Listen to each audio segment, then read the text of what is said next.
Muy buenas amigos del canal del piano de Sam. Estoy aquí de nuevo y estoy muy ilusionado por el invitado que tenemos en el día de hoy. Em, no sé ni cómo presentarlo. Para mí hay en la vida personas que nos marcan, que realmente pues aportan algo distinto a lo que cualquier otra persona puede aportar. Y para mí, esta es una de las personas que hoy tenemos como invitado. Así que vamos a darle la bienvenida sin ya más dilación. Aquí está el grandísimo Faustino López. Faustino, ¿cómo te encuentras? Muy bien, encantado de estar contigo, Sam. Bueno,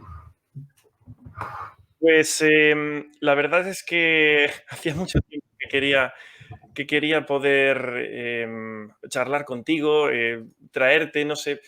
Sinceramente, tengo la sensación de que eres una persona que mucha gente conoce, muchas personas conocen, al menos en España, y sé que también fuera de España, pero creo que de alguna manera me gustaría, no sé si decir aportar algo o intentar que te conozcan más gente, no sé.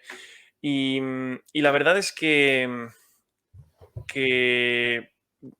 si para mí hay algo que creo que me has aportado, es una visión, no sé cómo decirlo, cuando uno escucha a un sabio y uno dice: "Uf, realmente me quedaría horas escuchando a esta persona, indagando qué es lo que me puede decir", y simplemente embobado de alguna manera. Pero bueno, no quiero ni ponerte nervioso ni nada de esto. Y lo que me gustaría es que nos contaras un poco, pues eso, primero que te presentaras, que nos dijeras quién eres tú y que pues nos cuentes un poco de ti. bueno, muy sencillo. Yo nací en 1950, Ahí es soy lo nada. que se llamaría uno de los niños de la posguerra, como explico en esa autobiografía breve que tú has leído. Soy, digamos, el fruto de la inmigración de personas que venían de Alicante, de Murcia, de Jaén, que se encontraron en Madrid.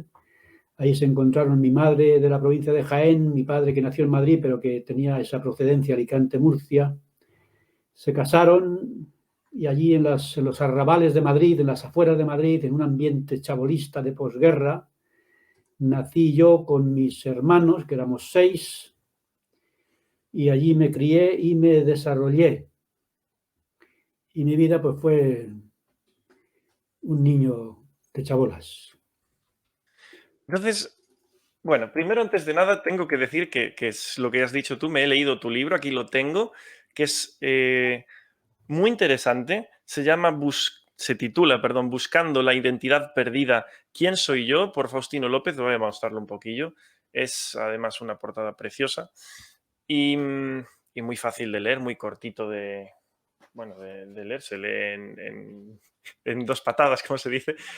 Y cuentas un poquito esto y me impresionó muchísimo porque pues he descubierto cosas de ti que desde luego ignoraba y digamos, pues me relaciono con muchas personas que dicen: "Ah, sí, Faustino, porque Faustino una vez dijo esto, Faustino una vez dijo aquello". Pero he podido aprender un poquillo más de lo que acabas de decir, de tus orígenes. Y de hecho me impresionó el hecho, primero, yo discúlpame mi ignorancia, de cómo en Madrid había poblados chabolistas y digamos que tú viviste en uno de ellos. De hecho, tú casi naciste en ese entorno, ¿no? Con lo que estabas diciendo ahora. Sí, yo nací en ese ambiente chabolista de posguerra. No teníamos dinero ni para comer ni para jugar. Comíamos lo que en aquella época se llamaba, mi madre me decía, tú lo habrás leído: hijo mío, vete a la tienda, compras 1 kilo de lentejas y le dices al señor Ginés, el tendero, que te lo apunte. Entonces los tenderos tenían que vender de fiado porque si no, no vendían nada, y nosotros teníamos que comprar de fiado porque no teníamos para pagar, se fiaban de nosotros. Mi Ya. padre era albañil y cuando terminaba el mes, pues liquidábamos las deudas para poder comer lentejas judías, garbanzos y lo que podíamos. Y luego llegaban los reyes y los reyes no venían. Los reyes Madre mía. no van a las chabolas. Así que, ¿cómo jugábamos los niños de aquella época? Pues con la mente, con la imaginación. Y hacíamos, pues nada, yo te podía explicar cómo se hace una pistola con pinzas de esas de la ropa para lanzar huesos de aceituna, cómo se hacen espadas con palos de madera, cómo se hacen arcos con cañas. ¿Y dónde encontramos todo este material? Pues en el vertedero, porque nosotros vivíamos en el vertedero. Entonces tú dabas 4 pasos de la chabola y ahí estaba el vertedero, con escombros y con todo. ¿Que queríamos ir al cine? Pues íbamos a los restos de la taberna que había al lado y entre el serrín de la taberna encontrábamos monedillas y nos íbamos al cine. Es decir, que vivíamos un poco de manera un poco silvestre, pero aquello yo creo que fue muy interesante porque nos ayudó a desarrollar un poco la imaginación. Y no vivíamos del dinero porque no había, no vivíamos de lo que comprábamos porque no podíamos comprar, vivíamos de lo que hacíamos nosotros. Así que yo me alegro mucho de haber nacido en un ambiente en el que teníamos libertad para correr, porque allí no había ni coche ni había nada, era un campo y a correr por el campo. En invierno hacía mucho frío, los charcos estaban congelados y andábamos por encima y no se rompía el hielo. En el verano hacía un calor insoportable y nos comían las moscas en la chabola. Y mis hermanos, al principio éramos 4, dormíamos los 4 en la misma cama, porque no había otra cosa. Un dormitorio para nosotros, un dormitorio para nuestros padres, y luego pues una cocinilla de carbón y un comedor ahí pequeñito. Entonces, humedades en invierno, moscas en verano y mucho campo para correr. Madre mía. Y ahí, evidentemente, felices los niños y a jugar pues eso, a desarrollar la imaginación muchísimo, y me imagino, ¿no? Como decías de la pistola y todo. Éramos muy Entonces, pequeños porque no había televisión y por tanto no sabíamos que había personas que tenían casa con baño, con agua. Nosotros teníamos que ir a por el agua a la fuente. No podíamos ducharnos porque no había dónde ducharse. No podíamos ir al baño sino al campo a hacer nuestras necesidades como los animalillos. Y como pensábamos que todo el mundo vivía igual, pues estábamos tan contentos. claro, nunca me imagino. Yo recuerdo de alguien que me decía que no conoció la luz eléctrica también aquí de España hasta no sé si los 7 o 9 años. Y claro, entonces le preguntaban que de dónde salía la luz y decía, pues de la bombona de butano. Y cuando tu realidad es simplemente, y pobrecillo, la mente de un niño es la que es, pues es muy interesante como la cosmovisión, ¿no? Como tu entorno y todo lo tuyo, pues ese es tu universo y la realidad, pues simplemente es que es así, ¿no? Entonces, la pregunta, y no he hecho esta presentación porque, bueno, yo qué sé, ya nos vas a hablar tú mucho de ti, yo prefiero que hables tú muchísimo más que yo, pero em, ¿cómo desde eso llega una persona a ser un doctorado cum laude, premio extraordinario de la tesis doctoral, publicar libros? Em, qué menudo cambio más grande? O sea, que es que seguro que a quien se lo cuentes, pues yo qué sé, yo te veo ahora y lo último que pensaría, de hecho es que nunca me había imaginado que hubieras nacido en ese ambiente tan precario, ¿no? Pues sí, mi padre era analfabeto. Cuando tenía que hacer algo, una cosa de escribir, nos llevaban a mis hermanos y a mí allí para que le ayudáramos a escribir lo que había que escribir. Mi madre también era analfabeta, quiso ir a la escuela, pero no pudo. Ahí lo cuento un poquito en la biografía. Y yo no sé por qué sentí la necesidad de romper. No podía ser que en mi familia no había nadie que hubiera ido a la universidad. Yo creo que no tengo información. Puede haber algún primo por ahí perdido que haya hecho algo. Pero yo creo que la cultura de los pueblos donde venían era mínima, ¿no? Una cultura primaria y muy básica. Pero de repente yo sentí la necesidad. Yo quiero ir a la universidad. Y eso lo sentí en el colegio de los salesianos, de los curas. Ujú. Allí estudiábamos oficialía industrial, es decir, allí no había bachillerato para la universidad. Allí el futuro era ser tornero, fresador o ajustador, es decir, el taller. Un Y taller. cuando yo tenía 14 años y llevaba ya 3 cursos en el colegio, de repente, como comento allí, pregunté por uno de los alumnos, oye, ¿dónde está Juanito? Dice, este año no viene porque se ha ido a estudiar bachillerato para ir a la universidad. Y aquello se me quedó grabado durante todo el curso. Y era como si una voz me dijera, tú también tienes que ir a la universidad.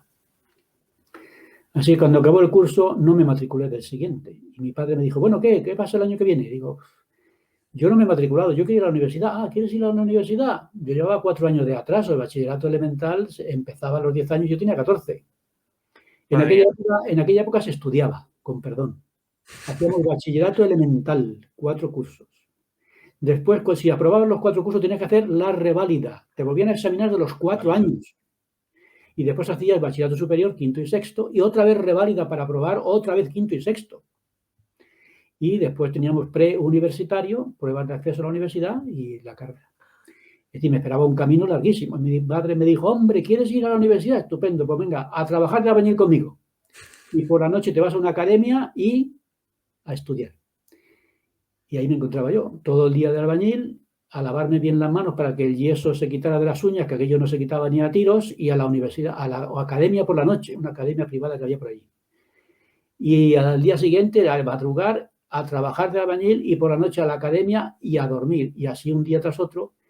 Y claro, yo dije, así no voy a terminar nunca, porque llevo 4 años de atraso. Así que le dije en la academia, dije, por favor, matricúlenme, porque teníamos que ir por libre. Claro. Cuando tú vas al instituto, te aprueba el maestro y se acabó. Pero aquí no. Aquí tienes que ir y te lo juegas todo a un examen en un aula enorme con cientos de jóvenes. Así que le dije al director, por favor, matricúleme usted de primero y segundo, porque tengo que recuperar. Vale, entonces me matricularon de primero y segundo y lo saqué. Todavía no sé cómo, porque no tenía tiempo para estudiar. Y luego en el verano me dijo mi padre, oye, que no hay vacaciones, hay que seguir trabajando. Así pues, fui al director, matricúleme de tercero en verano. Y aprobé con buenas notas. Y yo también me estoy preguntando cómo, porque en el verano son pocos meses para hacer el curso y trabajando de albañil todo el día. Así que en el primer año escolar hice primero, segundo y tercero. Y ahí ya empecé a correr, a correr, a correr hasta que llegué a la universidad y la carrera con mucha dificultad, porque a mitad de carrera me contrató el sistema educativo como director de seminarios e institutos de España y Portugal, ya era miembro de la Iglesia. Yo conocí la Iglesia cuando estaba en preuniversitario.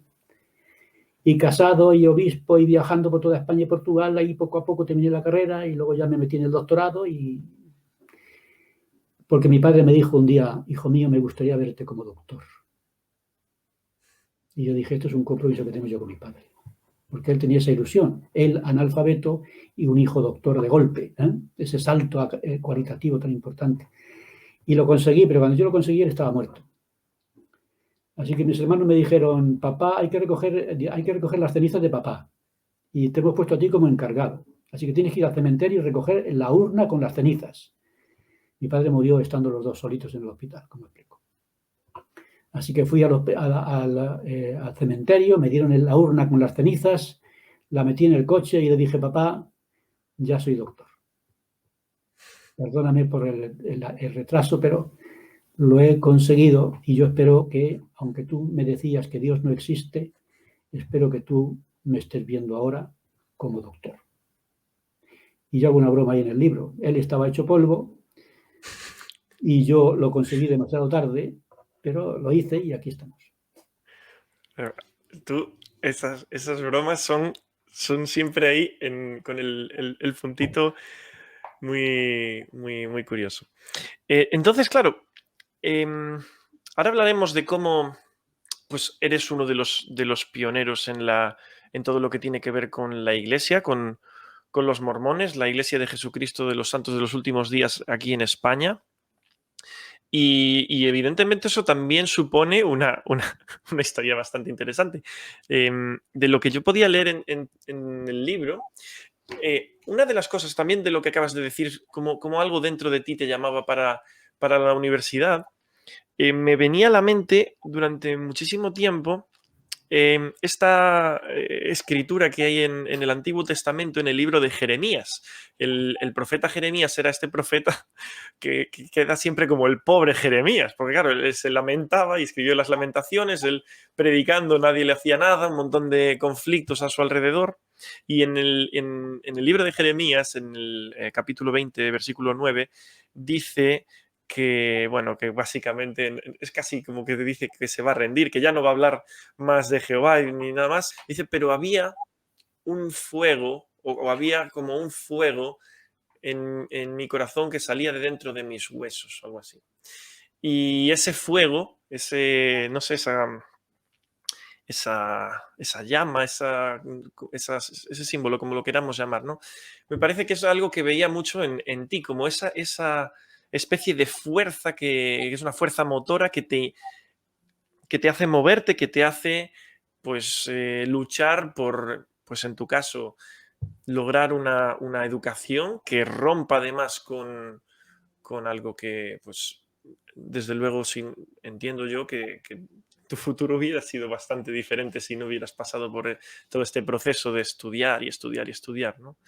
Em, y me estabas diciendo que por encima estabas trabajando de albañil y estudiando a la vez y todo eso.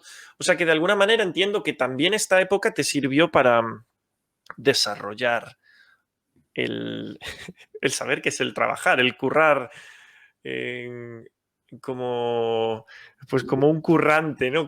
Currar como negros, que se decía siempre, ¿no? Como chinos.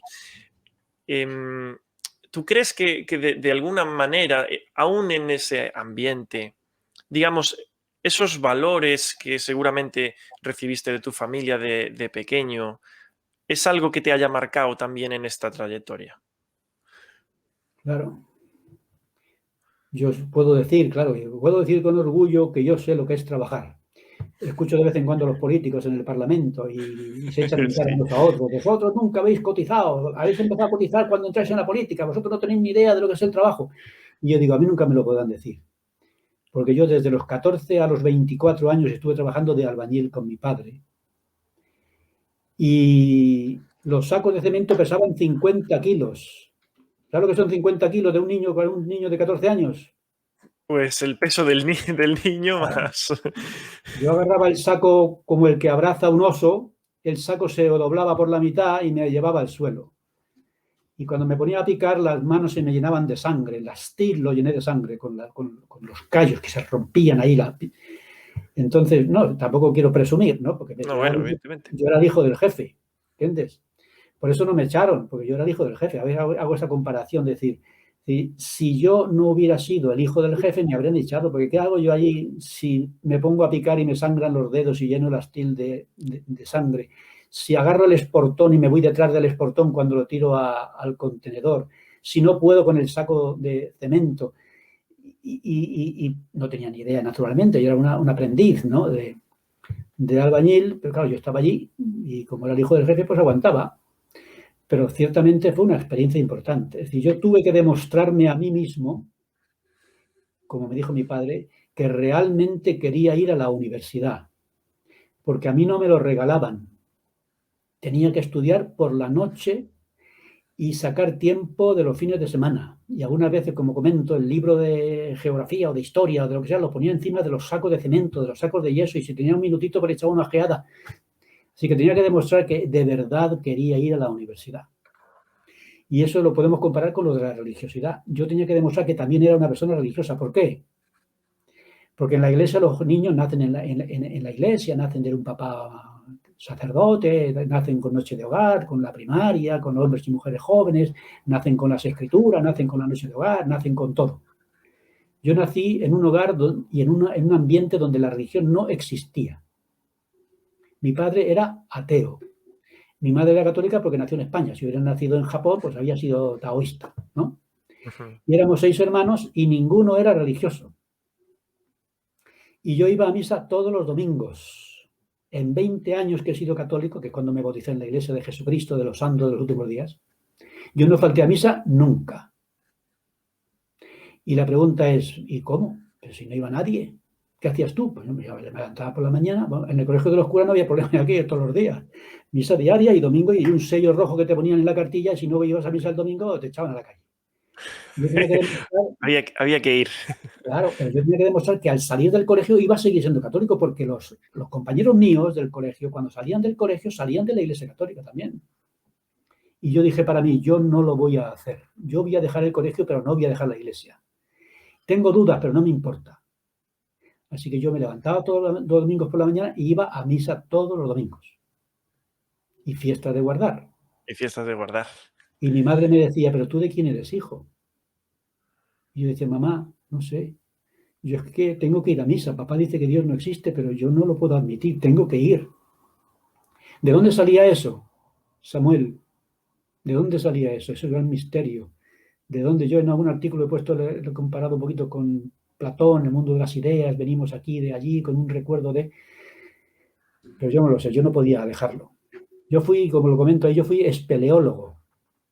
Un espeleólogo es el que entra en los agujeros y se meten por las cuevas, allí con un casco de carburo y de la Escuela Provincial de Espeleología de Guadalajara, con jóvenes universitarios. Y aquello era una experiencia académica y científica. Hacíamos planos de las cuevas, salimos en el periódico El As, porque descubrimos una cueva que se llamaba El Bochorno, y entrábamos en los agujeros de la provincia y nos metíamos allí con las escalas hasta el fondo y luego nos metíamos por las gateras, arrastrábamos por allí, nos metíamos por los agujeros, salíamos unas galerías estupendas con estalactitas, estalagmitas, lagos. Aquello era una experiencia única. Pero Wow, un día, lo hacíamos los fines de semana porque éramos estudiantes. claro. Un día volví yo el domingo muy tarde y empecé a buscar a dónde ir a misa, que ese domingo no había podido ir a misa porque ese día habíamos vuelto demasiado tarde y que otras veces habíamos vuelto temprano para ir a misa. Me recorrí todas las parroquias de todo el vecindario y esa noche me acosté en pecado mortal y dije, nunca más. Fui a la escuela de filología y presenté mi dimisión y nunca más volví allí. ¿Por qué? Yo comento ahí en broma, hubo un choque entre ciencia y religión. Y en mi caso tiene que ganar la religión, no la ciencia. ¿Por qué, Samuel? ¿Por qué? No lo sé. Entonces yo he sido religioso desde que nací. ¿Por qué? Si ni tu padre, ni tu madre, ni tus hermanos, ni tu ambiente, nada lo favorecía. Pues no lo sé. ¿El colegio de los salesianos? No sé. A veces las experiencias en el colegio de los curas suelen ser a veces, como digo, que te sacan más que te meten, ¿no? Sí, Y no sí. vamos a hablar de esas cosas porque son cosas que, en fin, los curas eran maravillosos y yo no tengo ninguna queja con ellos. Pero a veces pasaban cosas que uno le podían hacer, como pasa en la iglesia de, perdón, de los mormones, ¿no? Que de vez en cuando pasan cosas raras y se marchan y no vuelven, ¿no? Ujú, Y como en todos lados, seguramente. a mí me ha escrito ahora mismo, ejemplo, a mí me escriben personas que son de la iglesia y tienen dudas, tal, porque tienen, y les escribo, les comento. Entonces, yo he sido religioso siempre. Y las dos cosas que tú comentabas. Primero, lo académico. Si mi padre era analfabeto, si mi madre era analfabeta, si ninguno de mis hermanos quiso ir a la universidad, si yo fui el único, ¿por qué fui? Si las circunstancias eran contrarias, ¿por qué fui? Pues no sé, había en mi interior la necesidad de. Luego con los años he descubierto que al ser representante de la Iglesia ante el gobierno español y ante la Casa Real y ante los ministros, porque durante 15 años fui el representante de la Iglesia en el mundo de las instituciones, entonces me di cuenta que era muy importante eso, que el que representara a la Iglesia fuera un doctor y dar esa imagen de personas preparadas académicamente. Claro. Y es como si Dios me hubiera dicho, tú en el futuro vas a ser miembro de una iglesia, la vas a representar y lo tienes que hacer dignamente. Así que tienes que ser una persona con una cultura y una formación que tu currículum justifique una iglesia que vas a tener a la espalda. Porque yo he estado con el rey Juan Carlos, he estado con el rey Felipe, he estado con el ministro de Justicia, he conocido 4 ministros de Justicia, he estado en las Cortes en todos los años, en el año de la Constitución, porque la Iglesia me mandaba allí iba yo. Ujú. Entonces me di cuenta que sí, había algo detrás, es decir, yo he sentido una mano en mi espalda que me empujaba a llegar a donde estoy porque había una, ¿cómo lo llamamos? Una misión preordenada que requería de mí un sacrificio previo. Bueno, pues lo hice sin saber por qué. Así que Platón diría que estuve yo en el mundo de las ideas, estuve en contacto con la idea de la universidad, con la idea de la religiosidad, con la idea de... y no me quedó más remedio que tirar hacia adelante porque hay una fuerza en mi interior que me empujaba y no lo puedo remediar. Es una especie de inercia que yo traigo del mundo preterrenal que me arrastra y no lo puedo dejar atrás. Muy curioso esto que dices, ¿eh? Desde luego, entiendo que esto no sería para nada algo que en aquel momento estuviese en tu cabeza. Entiendo que en eso, en aquel momento tú dirías, tengo que ir a la universidad, es algo que seguramente era un deseo muy fuerte que tenías, ¿no? Me imagino. Y es curioso como echar la vista atrás lo que al final estas decisiones que tomamos tienen que ver con, pues casi con la clase de persona que uno se convierte, ¿no? Entonces, a veces hay decisiones en la vida que pueden ser más triviales, pero el conjunto de las decisiones, y entiendo que tú, que eres una persona experimentada en la vida, puedes echar la vista atrás y seguramente pues decir, me enorgullezco de haber hecho esto o de haber tenido aquel deseo o haber logrado aquello, ¿no? Em, a ver si nos puedes contar un poquito sobre tu experiencia conociendo la iglesia.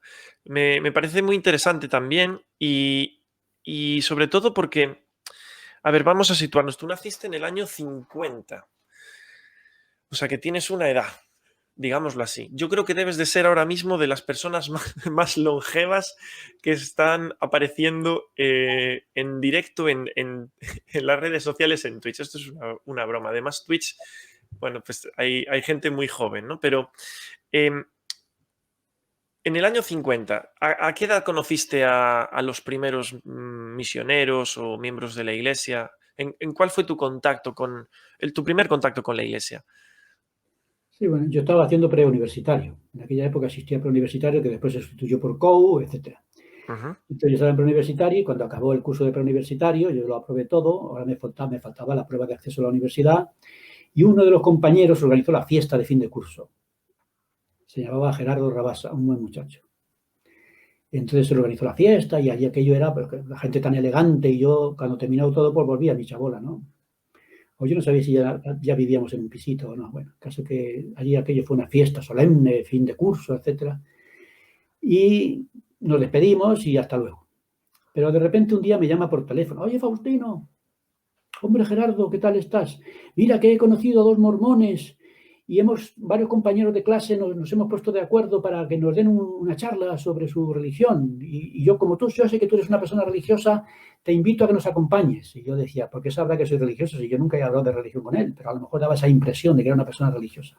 Ujú. Entonces quedamos en Madrid. El que conozca Madrid, pues sabrá que Manuel Becerra, ¿no? Plaza de Manuel Romo. Becerra ahí en el centro. Una pregunta, la primera vez que oyes la palabra mormón, tú no piensas, ¿pero esto qué es?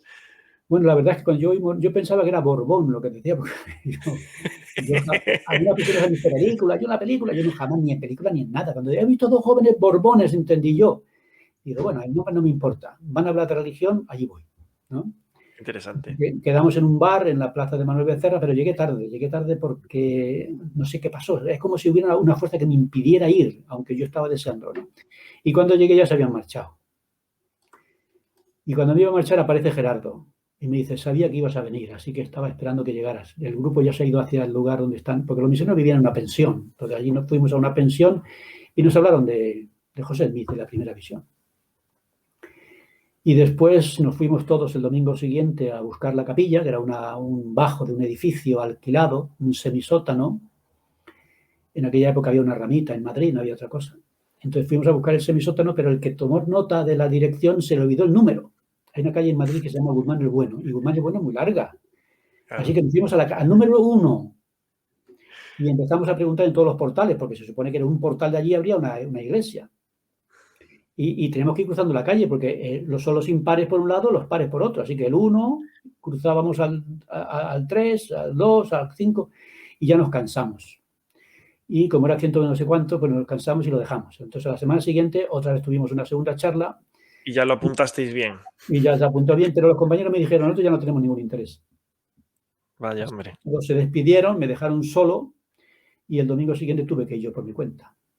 Llegué a aquel lugar, me metí en el semisótano, me daba vergüenza ahí yo sola de qué hago aquí dentro. Bueno, pues tenía que entrar a un agujero. Iba a las catacumbas de los primeros cristianos, la catacumba de los primeros mormones. Y por fin me animé, entré, me encontré a dos misioneras, me dieron la bienvenida, fui a las reuniones de ese día y fue una reunión muy interesante que yo nunca olvidaré. Incluso yo me senté en la última fila y había un himnario allí, empezaron a cantar, yo cogí el himnario, yo no sabía ni cantar, yo cantaba las estrofas una tras de otra, en lugar de saltar de la primera, luego a la segunda, luego a la tercera. Entonces se acercó un misionero muy alto, se llamaba Elder Barrus, sé que me acuerdo de todo, Elder Barrus, se sentó a mi lado y con el dedo me fue indicando que había que saltar de la primera línea a la línea siguiente, etcétera. El himno era Jesús es mi luz. Y lo cantamos. Y luego fui a las charlas y durante 4 meses me estuvieron enseñando. Porque yo, como no sabía lo que era un testimonio, yo dije, no me puedo bautizar sin testimonio, pero estoy deseando bautizarme. Aquello fue una aventura muy interesante, descubrir lo que es un testimonio y demás. Así que finalmente, esto ocurrió en octubre del 70, El primer presidente de misión de España llegó en julio del 70, el año del comienzo de la Iglesia española. Porque hasta entonces digamos, el presidente de misión o el encargado de gestionar, el líder de la iglesia, estaba dependiente de Francia, ¿verdad? Estaba en París y él supervisaba España como si fuese, no sé, una zona de la misión, ¿no? Claro. Y aquí lo que había eran militares en las bases de Madrid, en Torrejón, en Sevilla, en Cádiz. Entonces la iglesia estaba con los militares y parte de la misión francesa. Luego ya en julio vino el primer presidente de misión, ya se independizó de Francia, y desde julio a septiembre la iglesia ya empezó a funcionar en Madrid con un presidente propio, y fue en octubre, septiembre-octubre, cuando sus misioneros, los primeros misioneros, el primer presidente de misión, bueno, ya había misioneros antes, pero dependiendo de París, me encontraron, me enseñaron, y 4 meses después, en enero del 71, me bauticé, o me bautizaron. Wow. ¿Y qué te... ¿Cómo, iba a decir, qué te llevó a bautizarte? ¿Qué te llevó a... ¿Cómo tuviste ese testimonio? ¿Cuál fue la experiencia? O sea, ¿cómo fue la experiencia de decir, esto es algo a lo que quiero unirme, esto es algo de lo que quiero formar parte? ¿Cómo llegas a ese punto? Porque yo entiendo que yo veo hoy día a personas que, bueno, van a una iglesia o van a otra, pero en un tiempo eso es el año 70, todavía hay una dictadura pues pegada al catolicismo, una tradición católica y hasta hace muy poco una absoluta prohibición de cualquier manifestación religiosa de otro tipo, ¿no? ¿Cómo, vamos, hasta el punto de casi ser español era ser católico? Tú lo has dicho varias veces en tus clases muy bien, ¿no? ¿Cómo es el de repente decir, oye, pues me quiero unir a otra religión que no es una religión católica? Me imagino que eso tiene un coste social también que hay que pagar y un Claro. coste interior seguramente también. A mí me bautizaron en una iglesia grande, en la ciudad lineal, que se llama al final de la calle Alcalá, que en aquella época se llamaba Avenida de Aragón, porque es la carretera que lleva a Zaragoza, y tuve que cambiar a una iglesia grande, donde yo iba continuamente, donde me bautizaron, por un semisótano. Entonces, claro, con extranjeros casi todos. Entonces, aquella era una situación muy extraña. Y ciertamente, como yo comento, desde allí eran católicos hasta las piedras. Bueno, el cura iba allí a bendecir el balón cuando empezaba el partido, ¿no? Claro, qué Claro, pasada. si dejabas de ser católico ya no eras español. Yo me acuerdo que en aquella pensión había un joven asturiano que estaba trabajando en Madrid, estaba allí de pensión.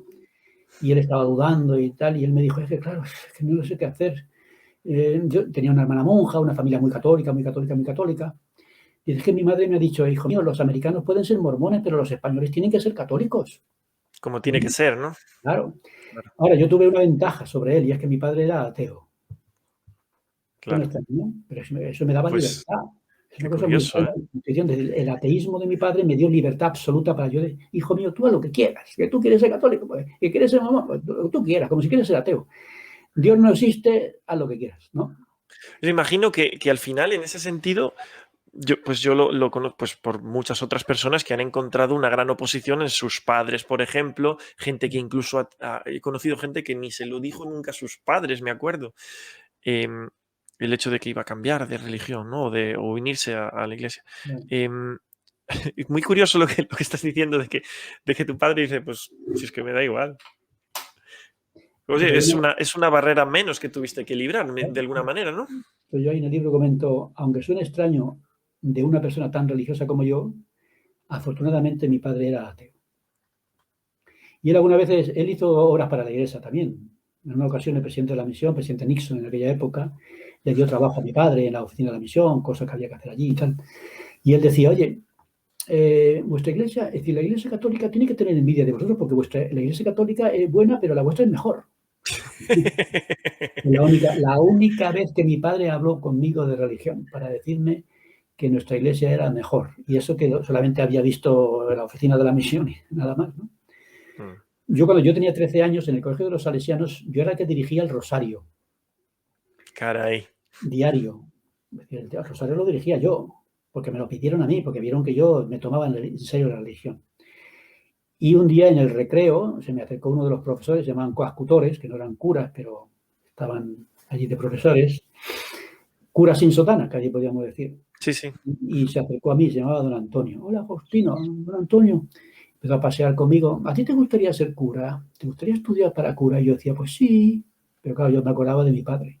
Mi padre decía, el mejor cura ahorcado. Y yo digo, madre mía, ahora le digo a mi padre que voy a ser cura. Esto es horroroso. Pero yo con mucho gusto me había ido. Y a los 14 años era justo cuando se empezaba en aquella época. Entonces tienes que ir a los 14 años al seminario y Al había una seminario. carrera, e incluso una oportunidad de desarrollo cultural gratuito, ¿no? Sí Pero, que al final en el seminario, bueno, yo no es que esté muy puesto, pero se estudia un montón y se estudia un montón de filosofía, de teología y la gente que venga de algún ambiente pues muy humilde, pues seguramente para algunos claro, es una forma de acceder a la cultura como no habría otra, ¿no? era como la mili. En la mili yo me acuerdo que había mucha gente de pueblo, allí aprendían a leer y a escribir, ¿no? Madre Pero mía, yo no me tuve que negar y no pude ir a... Bueno, yo tuve profesores que eran jovencitos y que antes de cantar misa se salieron y se casaron, pero ya se claro. salieron con su carrera terminada y demás.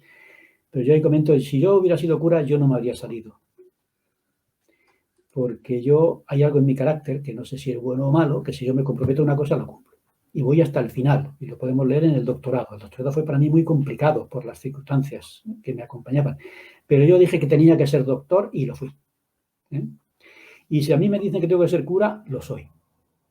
Pero yo me di cuenta que ese no era el camino, por lo menos para mí. Así que yo seguí mi camino, pero siempre buscando. Y yo era tan religioso, que yo tenía naturalmente metido mi corazón en la religión y yo tenía muchas dudas y muchas angustias. ¿Tú sabes lo que son los ejercicios espirituales? Me suena, no En sé el, mucho, pero sé algo, sí, en sí. el Colegio de los Curas, una vez al año, teníamos unos días donde nos sumergían, era inmersión total en la religión. Estaba prohibido hablar. ¿Tú sabes lo que es un patio de un colegio de cientos de niños que no se oye ni una voz? Pues no lo sé, no lo Silencio sé porque no lo he absoluto, visto nunca. voto de silencio. Y le decíamos, ¿podemos hablar en casa? Bueno, pero lo menos posible. ¿Eh? Y nos metían en la iglesia y nos empezaban a hablar del infierno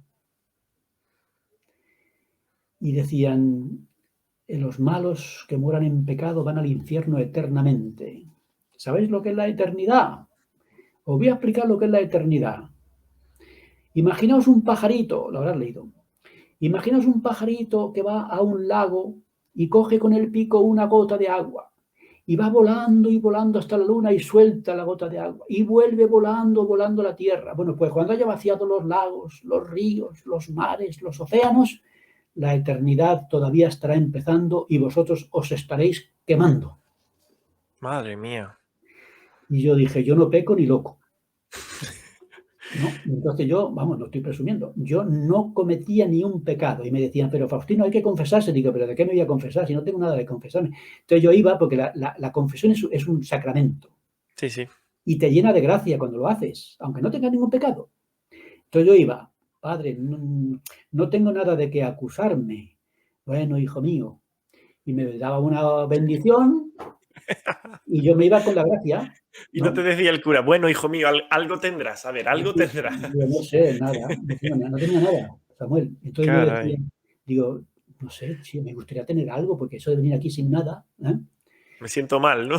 Claro, pero ¿tú sabes dónde iba a ir mi padre Ya, ya. cuando se muriera? ¿Tú sabes dónde iba a ir? Pues es lo que te decían Yo conozco los a tu curas, padre y tú también, sí. ¿eh? ¿Tú te imaginas a tu padre en el infierno quemándose eternamente? Pues no. Entonces yo, Samuel, por las noches, ¿sabes qué hacía? No dormía. Yo empapaba mi almohada con lágrimas mientras mis hermanos dormían. Alguien habría dicho, por ingenuo, ¿cómo te tomas en serio esas cosas? Eso no es cierto. Para mí era cierto. Entonces, cuando conocí a los misioneros y me hablaron del plan de salvación, ¿qué pasó? Que dejaste de llorar seguramente, ¿no? Claro. Entonces, cuando a mí me hablaron de José Smith, que estaba buscando, digo, José Smith y yo somos gemelos. Yo estoy buscando desde hace años algo que me consuele. y que perdone los pecados de mi padre, iba a decir. Hmm, qué increíble. Así que la primera charla ya estaba yo convertido. Y los compañeros universitarios, todos, dijeron, esto no nos interesa y se fueron. Y me dejaron solo. Y digo, Padre Celestial, muchas gracias, porque esto es una aventura en soledad. La aventura de la obra misional, la aventura de investigar, de encontrarse con Dios, es una aventura individual. Y yo la viví con intensidad. Y cuando finalmente obtuve mi testimonio, que lo tuve el primer día, pero yo no lo sabía, porque en la Iglesia Católica no se habla de testimonios. Ese testimonio viene ya de nacimiento, lo trae contigo con la nacionalidad, ¿no? Pero no, aquí había que ganarlo. Y me bauticé, y desde entonces hasta hoy no he faltado a misa nunca, por decirlo en términos católicos, ¿no? Así que yo era católico, apostólico, madrileño, Romano, ¿no? Claro. practicante. Porque yo cuando me dicen algunos, en tu iglesia, yo soy católico, ¿tú eres católico? A ver, dímelo. ¿Tú eres católico? ¿Tú vas a misa todos los domingos? Bueno, de vez en cuando, entonces no eres católico. Tú cumples todos los mandamientos de la ley de Dios y de la Santa Madre Iglesia, entonces no eres católico. Católico yo, ¿eh?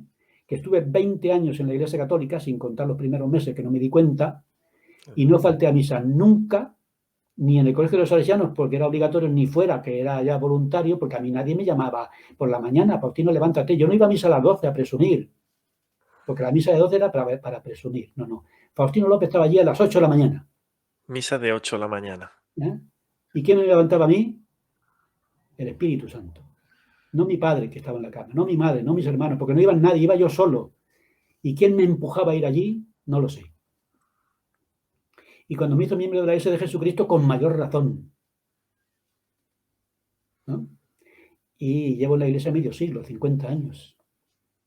Y alguno me dirá, oye, yo me acuerdo que uno de los misioneros que me enseñó cuando se dedicó el Templo de Madrid, un hombre se me acercó, un americano, me dijo, mira, y me dio una fotografía. ¿Sabes qué estaba en la fotografía aquella? Uno de mis misioneros con su esposa y con 7, 8 hijas. ¡Wow! David Jackson, de Pingree, Idaho. Dice, le traigo esta fotografía del Elder o de David, y me ha dicho que por favor que no se inactive usted. Bueno, digo, dígale a David que soy el presidente de la estaca, de momento estoy muy ocupado. Sí, no tengo ni tiempo para eso. Y ellos se sintieron muy felices, él por lo menos, porque el otro se inactivó. Claro. Muy feliz cuando me vio en el Church News como presidente de misión. Y en el Church News como 70 de área. Y en el Church News como presidente de estaca. Y entonces ellos me seguía, sentía esa felicidad de ver que su converso ciertamente no se inactivó. Y cuando me sustituyeron de presidente de misión, el presidente de misión que me sustituyó a mí me dijo, traigo noticias de David Jackson, que es de mi barrio. Digo, mira qué casualidad. Y le traigo abrazos de su misionero. Así que, Samuel, no puedo evitarlo. La religión está metida en mis huesos como Jeremías. Y como Jeremías lloré mucho porque mi religiosidad no encontraba su camino. Pero finalmente lo encontré y ahora lo que siento es un gozo muy grande. Esa es la historia de mi conversión y de mi vida religiosa, que incluye la Iglesia Católica. Porque a mí me hace una cosa curiosa. Yo digo, bueno, ¿y por qué nacería yo en la apostasía? Yo no debería nacer en la restauración. Y una voz me dijo, Faustino, mira hacia atrás. Miré hacia atrás y vi la mano de Dios toda mi vida. Dios quiso que fuera católico porque fue una experiencia necesaria. Igual que quiso que fuera albañil, para que yo demostrara que era capaz de sacar mi carrera con todos los obstáculos del mundo. No sé, José Smith demostró que realmente era para profeta, porque ser profeta para José Smith no fue algo agradable, ¿no? No, desde luego que no. Claro, si a mí me dijera, mira, Faustino, vas a ver al Padre y al Hijo, vas a ver a Moroni, vas a ver a Pedro, a Santiago, a Juan, a Juan el Bautista, y vas a ver a Elías y a Moisés, pero a cambio de eso tienes que llevar la misma vida de José. Me digo, uy, mira, si es posible. Y así es posible, ¿no? Claro, yo no necesito ver a nadie, yo soy religioso sin ver a Dios, sin ver a ángeles, no, yo no necesito eso. Pero la vida de José me fue una cosa horrorosa. Muy dura, muy dura. Y para mí fue muy duro no ser miembro de la iglesia. Por tanto, ¿por qué te bautizaste? Pues porque no podía vivir. Y ahora ya por fin puedo vivir. y morir cuando llegue el momento. Jolín. Mira, ya que hacemos una pausa, hay personas que me han dicho, voy a compartir un momento la pantalla. Vale, para poder escribir en el chat es aquí. Esto es lo... Uf, ahora se va a ver esto un poco infinito, pero no pasa nada. Aquí se escribe en el chat, ¿ok? Y aquí tenéis que darle a seguir y estaré encantado de que le deis a seguir, pero creo que si no nos va a dejar darle a seguir, ¿vale? Y si alguien quiere hacerle alguna pregunta a Faustino, yo creo que estará encantado de escuchar y demás. Faustino, entonces, claro, todo este, digamos, este viaje, esta gran aventura, este gran descubrimiento que tú has tenido en tu vida, claro, estará lleno de 1000 experiencias. Yo pensando pues, en que iba a hablar contigo, yo estaba pensando, bueno, es que claro, si le pregunto, cuéntame alguna anécdota, y me va a decir, pues, ¿de anécdota de cuánto? ¿De hace 30 años? ¿De hace 40 años? ¿O de hace 2 años? ¿O de hace 10 años? Claro, tú además es que te has pateado básicamente, hombre, iba a decir toda España, pero bastante más que toda España. Claro, tú has tenido la parte de trabajar para el sistema educativo y además la parte que tenía que ver con tus llamamientos, con tus responsabilidades voluntarias en la iglesia, ¿verdad? Entonces, esto me imagino que hay mucho sacrificio por el medio, pero a la vez hay también muchas bendiciones y un enriquecimiento personal al final, ¿no? De hecho, leía en tu libro como parte de tu, no sé si decir de tu trabajo, de tu llamamiento, pero bueno, da igual, de tu vida, de lo que tú veías, decías, es que yo tengo que sacarme el doctorado. Y además, escuchaba en tus clases de instituto en YouTube que tú decías, es que, ¿cómo puede ser? Pues yo tengo que estudiar hebreo. Y yo, jolín, claro, ¿cómo puede ser? Tengo que estudiar hebreo? Pues me parece muy interesante. No sé si nos puedes contar alguna cosa al respecto. Y yo qué sé sobre qué. Lo del hebreo, desde luego, me llama muchísimo la atención. Ahora tenemos una Biblia que la Iglesia ha editado, ¿no? La de Reina Valera, de la Iglesia, pero en aquella época no, había que buscar la Biblia en la sociedad bíblica. Entonces yo iba a las librerías bíblicas a comprar la Biblia. Y yo allí veía libros en hebreo y tal, y yo decía, pero vamos a ver, Faustino, tú eres profesor de religión, de seminarios e institutos, y no tienes ni idea de hebreo. Entonces, claro, me daba vergüenza decir, esto no puede ser. Yo tengo que hacer hebreo alguna vez. Entonces, cuando tuve oportunidad, me matriculé de hebreo bíblico y de griego bíblico. Tú sabes que el Antiguo Testamento está en hebreo, sí. El Nuevo Testamento está en griego, los originales, y yo pues me matriculé en una escuela católica. El maestro era un cura, un muchachito, un cura muy simpático, y eso estaba cerca del Palacio Real, en la zona de Metro de Ópera de Madrid y demás. Entonces, en aquella escuela yo estudié 2 años. Luego ya no pude porque claro, había que estar continuamente yendo y mi trabajo y todo me lo impedía. Pero hice 2 años de hebreo y griego bíblicos. Y fue una experiencia única. Y aquello me ayudó mucho porque ahora yo puedo ser autosuficiente. Yo tengo mis libros de hebreo, mis diccionarios de hebreo, y yo puedo estudiar por mi cuenta porque ahora ya tengo. Es que el hebreo es muy complicado porque el hebreo, bueno, yo estudiaba primero griego del Nuevo Testamento y después hebreo del Antiguo Testamento. El griego es una lengua occidental, el griego es una lengua oriental. El hebreo hay que leerlo de derecha a izquierda. Madre mía. El griego de izquierda a derecha. Entonces, ¿tú sabes lo que me pasaba a mí al cerebro de una clase a otra? Y luego claro. en el hebreo, si añades una partícula, que puede ser, no sé, un artículo, una preposición, una desinencia, cualquier palabra que añadas, la palabra entera cambia. Entonces, que funciona por declinaciones también, más o menos. Claro, entonces tú ves una palabra y como, digámoslo en términos, tienes que hacer la genealogía de la palabra para saber lo que significa, porque la palabra original ha desaparecido en su interior. Entonces, a mí me dolía la cabeza, era una cosa tremenda. Incluso, claro, yo llegaba allí sin tener ni idea y de repente el profesor me dice, a ver, Faustino, lee. Y yo digo, pero si yo es que no... y había curillas y tal que llevaban tiempo y yo digo, pero yo no tengo ni idea. Es como una vez que quise hacer la carrera de música, tú que eres músico, una escuela que hay precisamente en la Plaza de la Ópera, y me presento allí en mi día de clase y digo, a ver, Faustino, lee. Digo, ¿cómo que?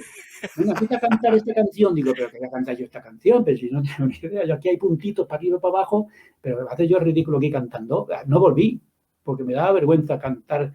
Me pedía que cantara una canción. Digo, pero esta gente no sabe que esto es primero y que es el Y así, primer día. señores, se muere la ilusión de los alumnos por aprender música. Nunca estudié música por eso, Madre mía, qué mal. pero hebreo y griego lo aguanté y aguanté 2 años. Y hebreo y griego, yo griego ya he estudiado un poquito, pero el hebreo, nada.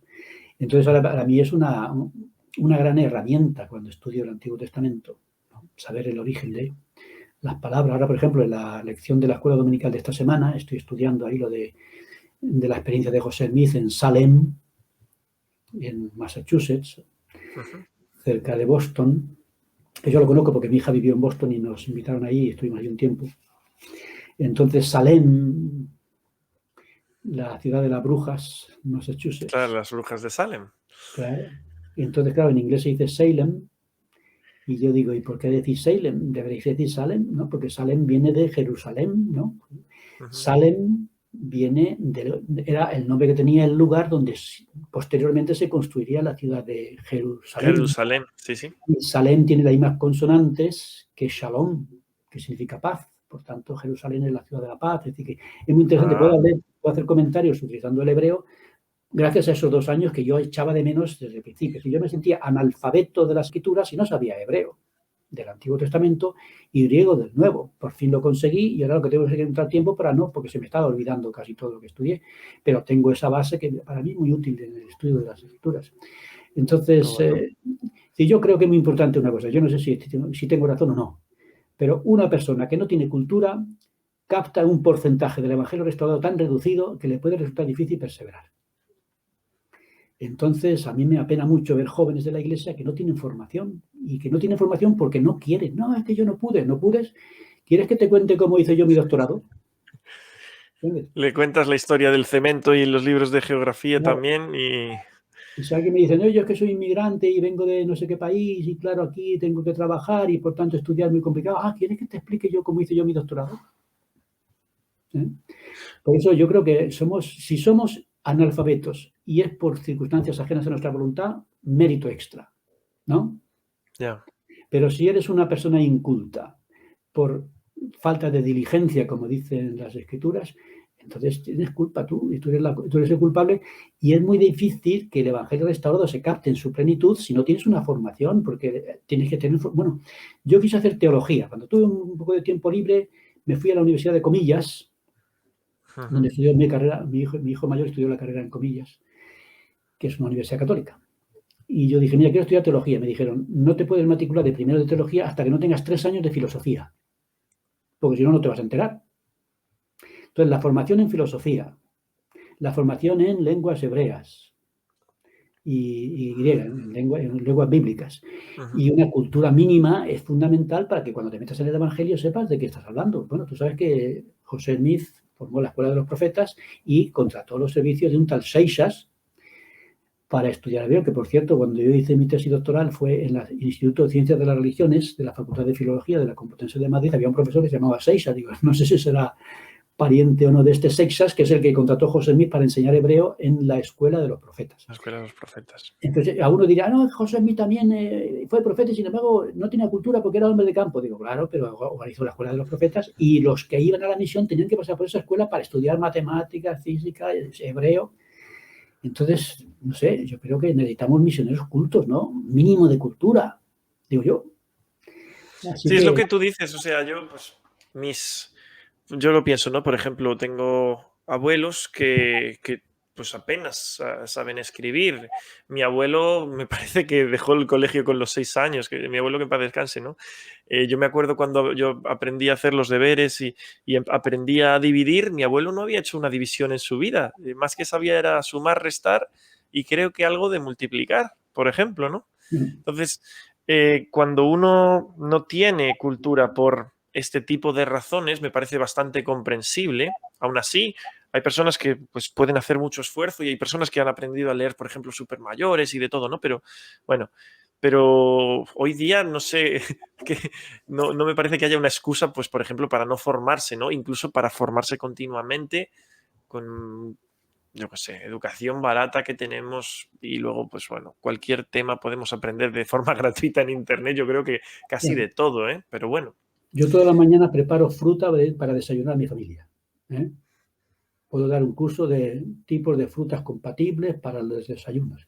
¿Y qué hago yo mientras preparo el desayuno? Que a lo mejor me tardo una hora en preparar. Hoy, por ejemplo, he preparado manzana verde con apio, limón y stevia y un poco de miel y tal, ¿no? qué Pero sano eres, Faustino, de verdad, ¿eh? mira, eso es necesario. Es que, bueno, yo he aprendido en esta iglesia que el que no come sano está pecando, ¿no es eso? Ajá, Entonces, claro, mientras yo hago eso, que a lo mejor me tiro una hora entera preparándolo, porque hay que limpiar, hay que pelar, hay que batir, hay que colar, claro. pues yo tengo puesto el teléfono, que es una cosa que no existía en mi época, y pongo ahí cualquier cosa, que puede ser en inglés, que es otra de las cosas que yo me esforcé por aprender, afortunadamente después fue necesario, Ujú. porque en la Iglesia Católica si no sabías latín no te enterabas de la misa a la media, y aquí si no sabes inglés te Si pasa no sabes exactamente lo inglés. mismo, ¿no? Entonces yo puedo poner a veces, voy a poner filosofía, o voy a poner teología, o voy a poner historia, y durante una hora estoy aprendiendo y puedo conectar con cualquier universidad de Estados Unidos, por ejemplo, ¿no? Entonces yo conecto con la universidad de cualquiera de estas famosas y ahí aparece un señor y me da una conferencia Es gratuita. verdad. Entonces el que no sabe es porque no quiere, y si no quiere, pues habrá que preguntarle por qué no quiere, porque es una cosa muy triste, ¿no? A mí alguien me había dicho que si alguien no aprendía, digamos, hoy día, si no quería estudiar o estas cosas, podía ser que hubiese dos razones. Una razón, pues, de inteligencia, de que pues, una persona es poco inteligente, necesita un poco más de ayuda o todo este tipo de cosas, o una razón espiritual. Y si es una razón espiritual, a lo mejor lo que tiene que hacer es más bien arrepentirse y tiene que entender realmente un poco lo que decías, creo que en el libro también sobre Sócrates, ¿no? Bueno, que no hay personas más buenas o malas, sino personas ignorantes y personas sabias, ¿no? Em, Claro, no sabemos. que, Las razones por las que no estudian no se puede saber. ya bueno, Pero yo lo que siempre he dicho es, yo no podía impedir que una fuerza interior me dijera dos cosas. Una, tienes que ser universitario. Dos, tienes que encontrar el propósito de tu vida. Y lo encontré a los 14 años en la universidad, a pesar de, y digo a pesar de porque el camino que yo seguía no era ese. Mi familia no tenía dinero para nada. La universidad, en mi familia en la universidad, ¿quién? Pues eso, es como yo digo, era como la dieta, era como el jamón en la dieta. El jamón serrano, yo nunca he sabido lo que ha sido eso, el jamón serrano, hasta que no sé qué da. El jamón serrano, ¿qué es eso del jamón serrano? Eres un serrano, ¿no? yo soy serrano, sí, yo soy serrano. Tú sabes una frase que se utilizaba mucho para decir que eso era imposible. Jamón con chorreras. Eso ya es el colmo, ¿no? Ese es Jamón el y encima colmo. con chorreras, ¿no? Que es un adorno ahí, decíamos, eso ya es el colmo, que eso solamente es para los ricos. Entonces yo no podía aspirar nunca a la universidad, estaba fuera de mi genealogía, de mi formación, de mi cultura, de mi familia, de mi sangre, de mis genes. Pero yo dije, de eso nada, ¿eh?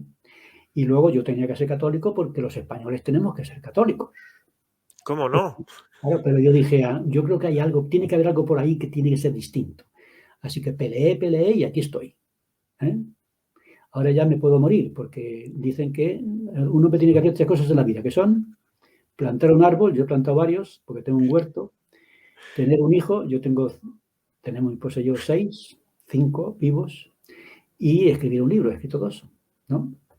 Entonces, plantar un árbol, tener un hijo, escribir un libro, y yo creo que eso forma parte de nuestro desarrollo espiritual, emocional, intelectual, físico.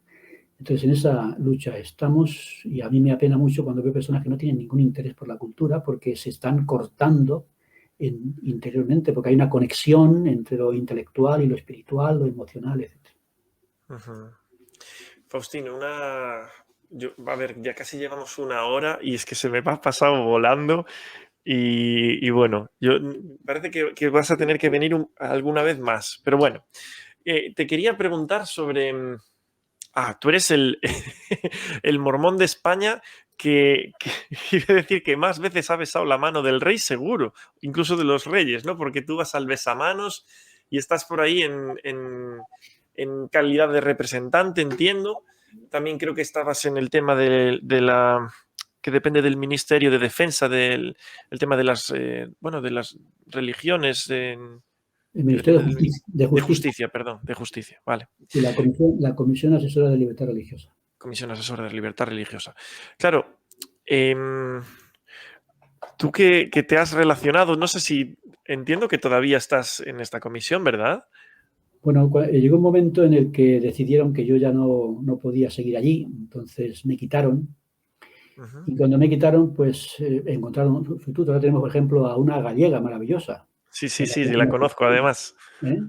Cristina Villar, que es una muchacha, una doctora en filología, una representante perfecta para la Iglesia en la comisión. Después tenemos a Alberto, que es el ingeniero del templo, que es el director de la Iglesia. Ahora es él el que va a besar la mano al rey. Yo ya, como yo no soy Ah, monárquico, yo siempre decía, pero yo no soy monárquico, ¿eh? Y digo, no importa, tú vas allí y ya está. Entonces, y yo también he sido el representante legal de la Iglesia, en fin. ¿Pero por qué era yo eso? No era yo, era la Iglesia. La Iglesia me decía, vete tú, y yo iba. Y yo, como soy un miembro antiguo, pues es como, por ejemplo, yo he ocupado muchísimos cargos en la Iglesia al mismo tiempo. ¿Por qué? Pues porque como éramos 4 gatos, pues teníamos que hacerlo entre los pocos que éramos. Pero yo siempre digo, yo no era Faustino López de que iba a ver al rey, ni al ministro, ni al parlamento. Era la Iglesia la que iba. Porque yo iba allí porque era miembro de la Iglesia. Si yo no había sido miembro de esta Iglesia, yo no había ido a ninguna parte. Porque Faustino no es nadie. Pero la Iglesia sí es algo. ¿Entiendes? Entonces, ¿cuándo fui a ver al rey por primera vez? Pues cuando el presidente Hinckley, que es el que tenía la cita, me dijo, que venga para conmigo, que él es el presidente de la estaca. Y quiero que el rey sepa que también hay españoles en esta iglesia, porque eran todos norteamericanos. claro. Y la segunda vez me dijo, queremos que Faustino venga otra vez, así ya el rey se acuerda de él y establecemos una conexión ahí, ¿no? Y luego, pues con el rey, con el hijo, pues igualmente, porque como yo era el representante. Pero no hay nada, en este caso, ni nada por lo que presumir. Era la iglesia a la que iba y yo estaba allí representando a la iglesia. Si quitas la iglesia, Faustino desaparece. Claro. Y en esta comisión sobre la libertad religiosa, ¿qué tipo de qué hace qué hace esa comisión? ¿Qué tipo de, no sé, qué decisiones se toman? Me imagino que, claro, ahí hay todo tipo de representantes religiosos que tienen presencia o que tendrán una presencia más o menos mayoritaria en este país y tal, que se llega a algún tipo de acuerdos. Yo sé que hace un tiempo con el tema del notorio arraigo se tomó así decisiones que pudieran, por ejemplo, tener validez legal los matrimonios religiosos, ¿no? No sé, ahí soy un desconocedor absoluto sobre este tema, la comisión. Allí los que iban eran los que tienen por lo menos notorio arraigo. Hay dos grupos de religiones. Uno, los que tienen acuerdo con el Estado, Ujú. que empezaron con el notorio arraigo y luego finalmente consiguieron el acuerdo. La Iglesia Católica, que lo ha tenido siempre, ¿no?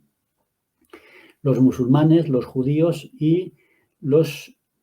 evangélicos, protestantes. Eso Ajá. tenían acuerdo. Y luego ya estábamos los de notorio arraigo, que éramos, bueno, los testigos de Jehová también lo tienen, pero no querían ir, porque ellos, por lo que sea, Sí, no, no no se quieren un sienten poco con el cómodos en Estado, esta me relación. imagino.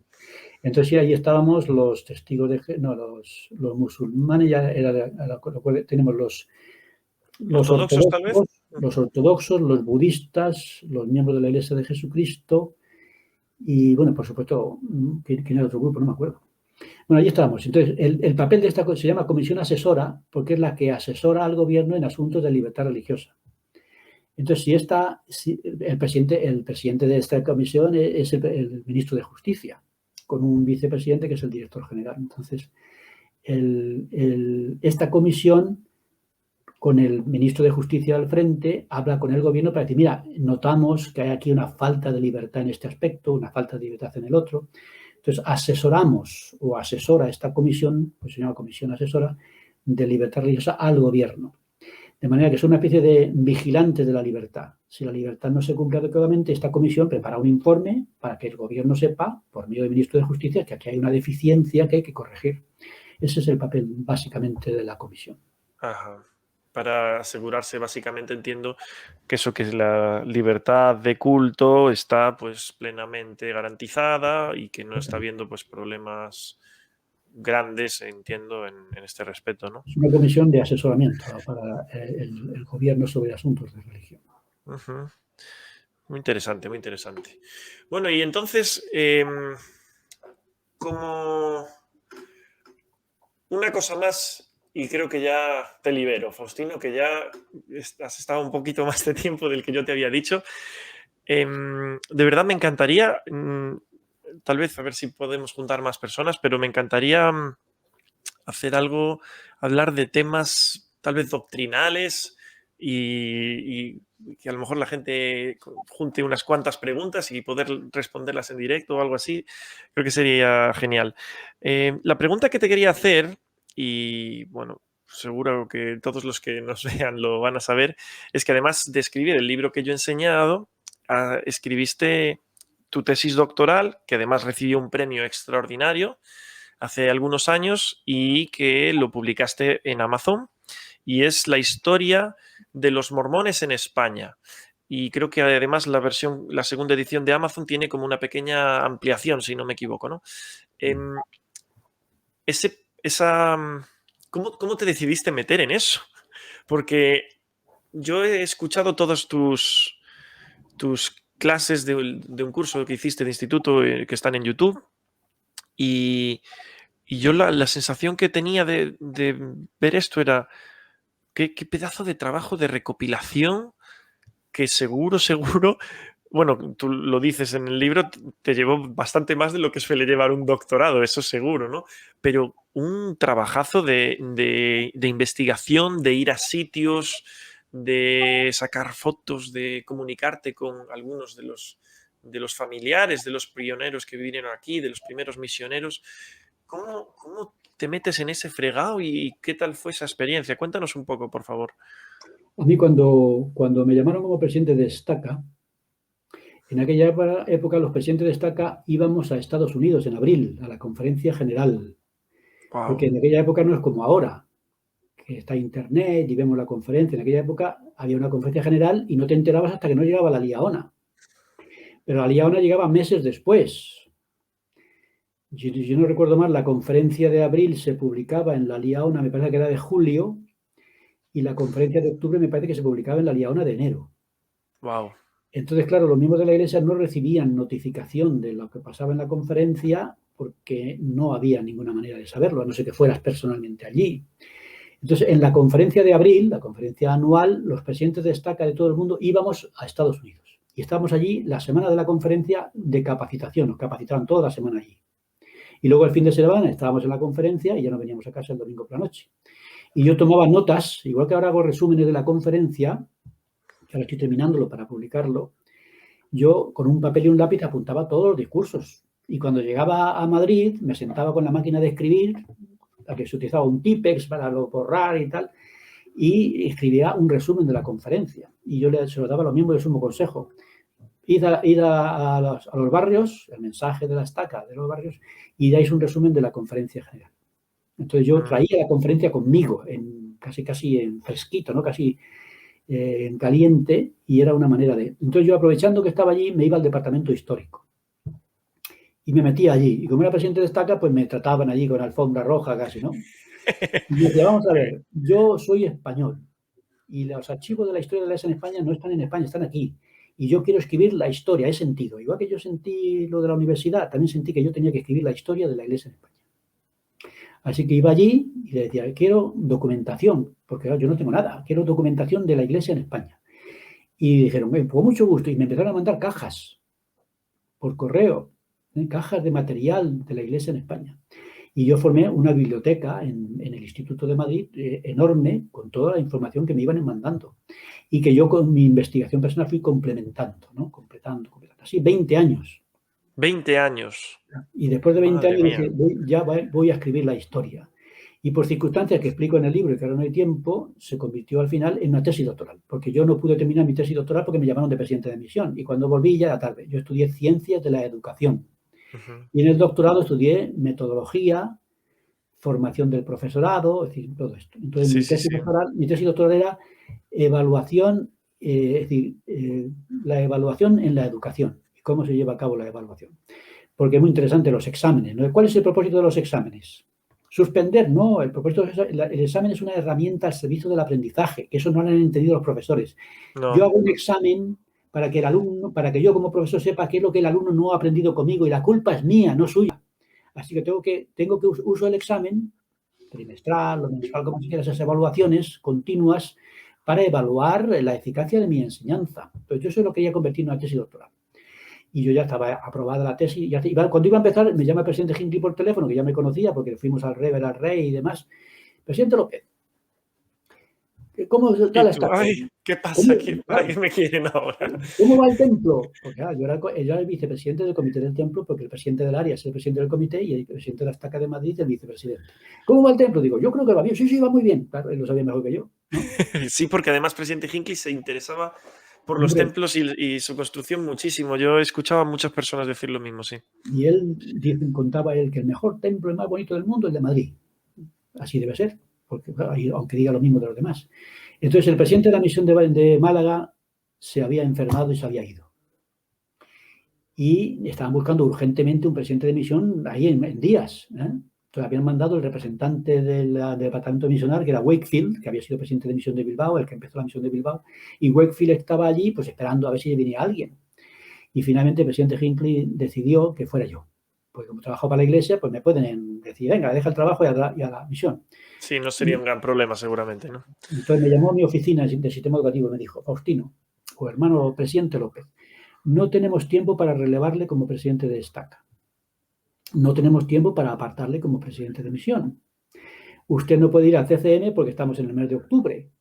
Madre Así mía. que tiene usted 15 días para ir para allá. Esta llamada telefónica es su llamamiento. Hasta luego. Hasta luego, Lucas. Entonces yo agarré un avión, me marché a Málaga, me reuní con el presidente Wakefield para que me diera unas cuantas instrucciones, me volví otra vez a mi casa, me vi a toda mi familia en el coche y nos fuimos a Málaga y en 15 Aventura. días ahí estaba. Yo no había sido misionero porque las circunstancias no me lo permitieron, no sabía la diferencia entre un distrito y una zona y ahí estaba yo de presidente de misión.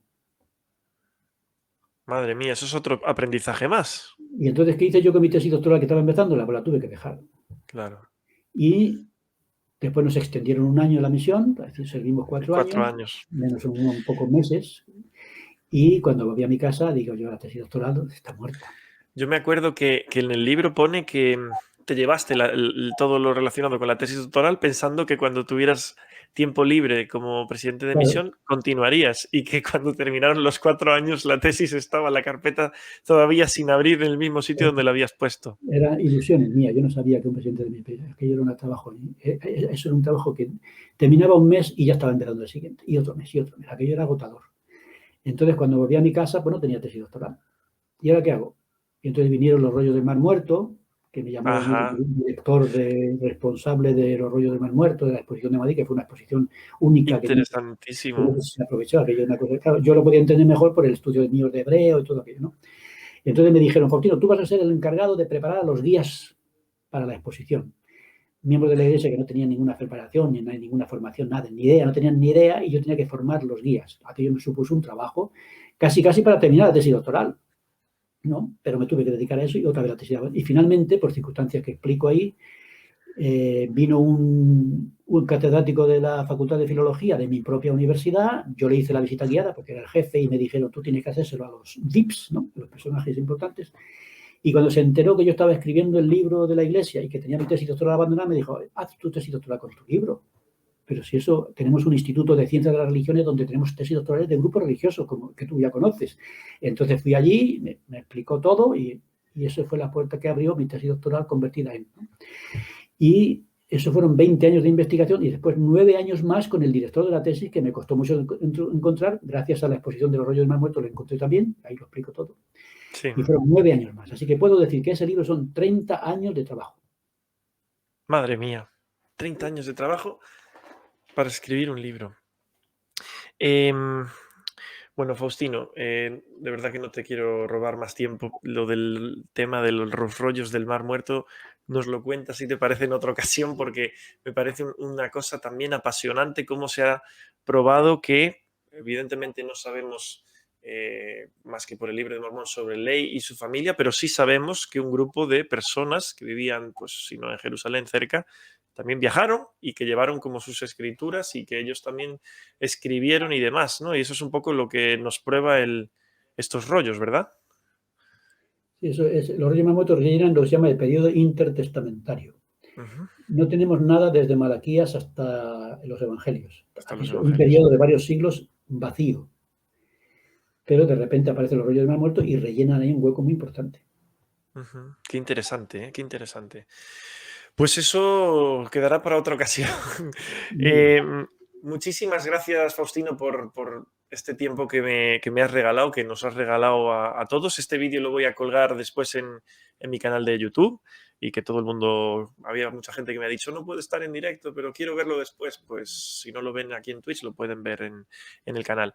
Y la última cosa que me gusta siempre acabar con algo es que nos puedas dejar, y a ver si me puedo explicar bien, que nos puedas dejar un consejo, porque tal y como tú explicas, y lo explicas bien en tu libro y nos lo has explicado hoy, o sea, es muy interesante la vida como sucesión de cosas que te llevan a no tomar la decisión que tenías en principio en mente y que tenías planeado, sino a cambiar el plan o a postergarlo. En tu caso, por ejemplo, lo de la tesis doctoral, que ibas a hacer un tema, no pudiste hacerlo porque tuviste otra responsabilidad y cuando ibas a volver resulta que te dan otra responsabilidad que justo es la que te lleva a, al final cambiar aquella tesis doctoral y nunca hacer la que habías tenido pensado, ¿no? Que es algo muy interesante. Con toda la experiencia que tú tienes, con estas vivencias que tú has tenido, ¿cuál es el mejor consejo que tú le darías a, yo que sé, a los jóvenes, hablando de jóvenes en general, jóvenes adultos? ¿Qué le dirías a alguien que está, digamos, empezando su camino, que está, pues alguien como yo, que a veces no sabe muy bien por dónde tirar? ¿Qué, qué consejo podrías tú darle? En esta conferencia, como yo estoy haciendo el resumen, me lo estoy aprendiendo de memoria, como todas, ¿no? Ujú. Y una hermana, creo que se llama Johnson, que era abogada. Y ella está hablando ella dice una cosa muy interesante, lo estoy resumiendo ahora el discurso, lo estoy revisando mucho porque no es fácil de resumir. Ella dice, deja que Dios escriba tu propia historia. Y yo estoy tratando de, estaba diciendo a mi esposa, no sé, es un poco extraño, tengo que darle una forma que le dé más sentido. Lo que está diciendo ahí esta hermana es que Dios tiene que dirigir nuestra vida.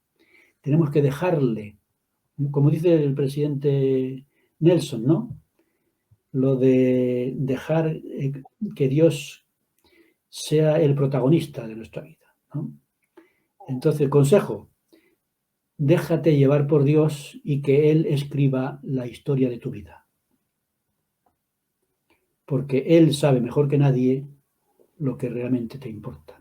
Entonces, algunas veces puede haber un desvío de tu camino, pero si tú sientes que viene de Dios, déjalo, porque ese desvío es para que tú recuperes caminos que no habías entendido. Entonces, yo tengo un testimonio de una cosa, lo más importante. Si tú me dijeras, Faustino, dime lo más importante que has aprendido en tu vida.